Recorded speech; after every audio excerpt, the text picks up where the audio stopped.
Hello everyone, my name is Misael Cañenguez, and I'm here to talk to you about the voice of parents and its effect on children. First of all, I'm going to make two key points here. The first one is to communicate how the divorce of children's parents is an extremely traumatic experience and the implications that affect their overall well-being. And the second one on how children with divorced parents might suffer more problems than children with married parents. This will be as brief as possible since the importance of this speech is to let you know about this important topic. I promise. Now, I would love to bring up what Christina Aguilera once said about divorced parents. She said, "My parents divorced and hard times at school, all those things combined to mold me, to make me grow up quicker, and it gave me the drive to pursue my dreams that I wouldn't necessarily have had otherwise." So there we can appreciate why family is very important. So my first point is family is very important for development of children. Divorce is a life event with a high level of stress for the entire family. Children are dependent on parents and disadvantaged during divorce because it is out of their control. When you're a child, your greatest source of stability is your parents, right?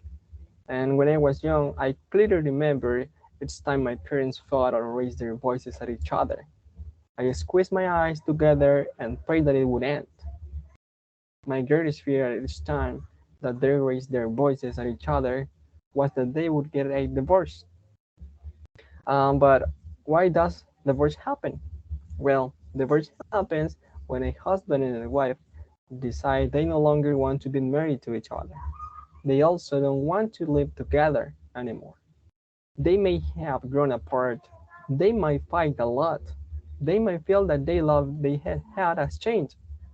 And by signing legal papers, they both become single again. And this is not an easy a decision for them, not for the kids either. And sometimes they just decide that they cannot fix their problems and divorce is best. And sometimes both parents want the divorce, sometimes only one. Carrying on with this, my next point is about what children with divorced parents can experiment through all this.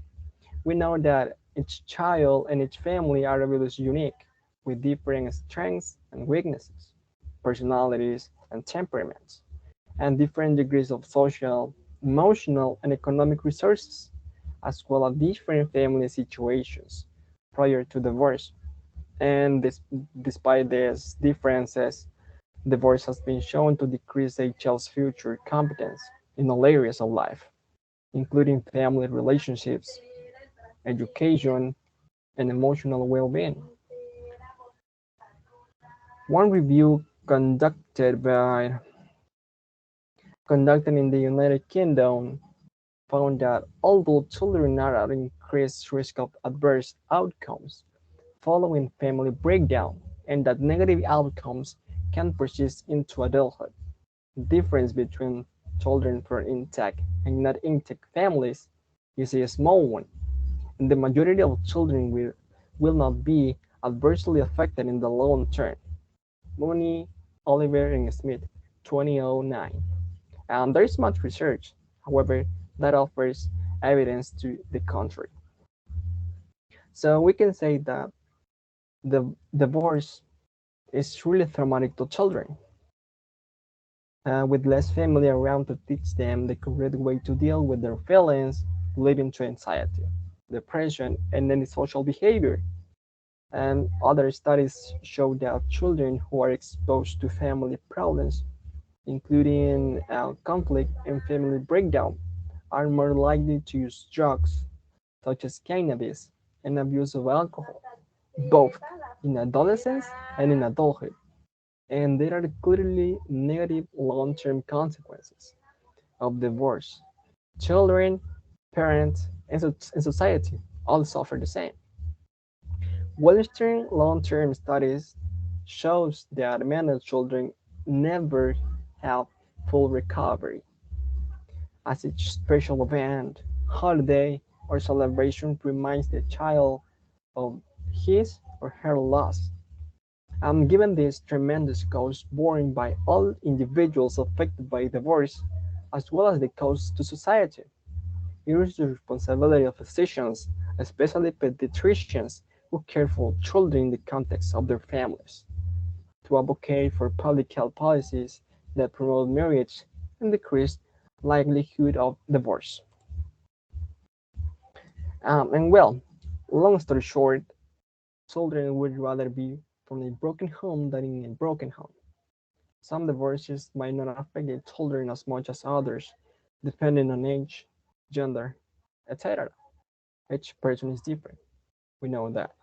So things may affect them differently. If you believe some children are affected by their parents' divorce, you could be right, but it still doesn't stop the children from thinking about it. Maybe the divorce of their parents was the best thing for the children's life.